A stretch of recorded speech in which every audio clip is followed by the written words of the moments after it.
আমরা শাস্ত্রে ৪টি যুগের কথা পাই। সত্য, ত্রেতা, দাপর ও কলিযুগ। এই ৪টি যুগের বৈশিষ্ট্য ভিন্ন। সত্য যুগে দেবতা ও অসুর, দৈত্য দানবরা ভিন্ন ভিন্ন লোকে বাস করত। দেবতারা স্বর্গলোকে, দানবরা পাতাল লোকে। সেই কারণে এই যুগে ভালো আর খারাপের বৈষম্য ছিল সুস্পষ্ট। দেবতারা যেমন ১০০% ধার্মিক ন্যায়ের পথে ছিলেন, তেমনি দৈত্য দানব বা অসুররা ১০০%ই অন্যায়, অবিচার, সংঘাত, হিংস্রতা এসবের মধ্যেই থাকতেন। যুগের পরিবর্তনে এলো ত্রেতা যুগ।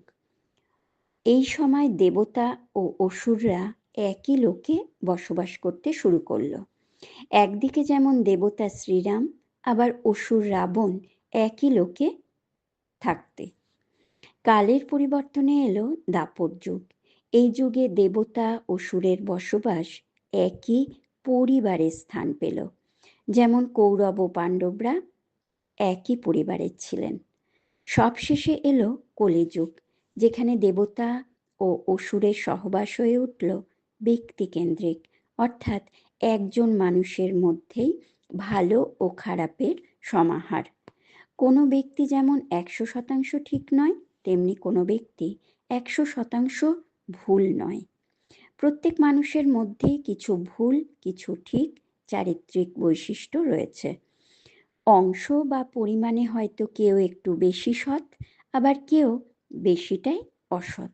তবে এই বৈশিষ্ট্য দুটোই তোমার মধ্যেই রয়েছে। নির্ভর করছে তুমি কাকে আড়াল করবে, ঢাকা দেবে, আর কাকে প্রকাশ করবে। দৈব ভাবকে, মনুষ্যত্বকে, অর্থাৎ ভেতরের ভালোত্বকে প্রকাশ করবে, নাকি অসুরত্ব, দৈত্য, পৈশাচত্বকে জাগাবে?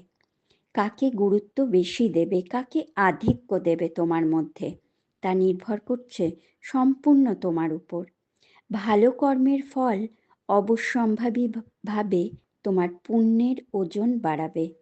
ঠিক তেমনি খারাপ কর্মফল নিশ্চিতভাবে তোমার পাপের ওজন বাড়িয়ে তুলবে।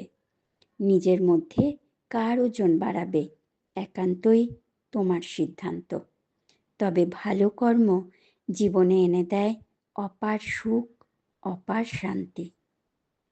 বন্ধুরা, কোন পথ অবলম্বন করা উচিত জানিও কমেন্টে। লাইক শেয়ার করে দিও।